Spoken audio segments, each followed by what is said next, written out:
కనకదుర్గమ్మ, సమ్మక్క, సారక్క, వేడికురుకులమ్మ, బద్దిపోషమ్మ, అష్టదేవత నీ ఆజ్ఞ తప్పరాదు. సత్యం చెప్పు తల్లి, ఈ కోయదొర మాట పొల్లు పోరాదు.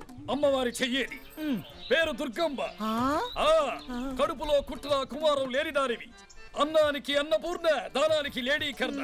పందికి 10 పుట్టినా ఎస్తని చెప్పి పులిపిట్టను కన్నావు సింగిలు. ఆ పులిపిట్ట కాస్త గుడ్డ లెక్కలతో చేరి ఇంట్లో పిల్లి కూరైపోనాడు. బాగా చెప్పావు నాయన. మొదనష్టం మాంత ఎరా కోడిగలాడా, ఇలాగే ఎదవాగుడు అయ్యామనుకో పులి చర్మం నువ్వు కప్పుకోవడం కాదు, నీ చర్మం నేను కప్పుకుంటా. బేలతోరా, కొండ దేవతకు కోపం వచ్చి నీ బిడ్డ పుంజుకి యాక్సిడెంట్ అయిపోనాది. అంత గ్యారెంటీగా చెబుతున్నాడురా, నువ్వేనా లారీ పంపించావుటి? నోరు మీరే దొంగ సచ్చినాడా.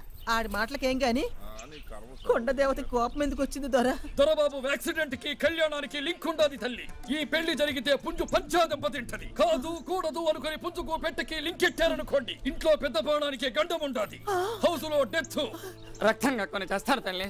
అమ్మో, ఇప్పుడు ఏం చేయమంటావు దొరా? తిలదానం, అన్నదానం, గోదానం, రుద్రాభిషేకం ఇవేమి చేసినా ఈ గండం కొండెక్కత్తెల్లే.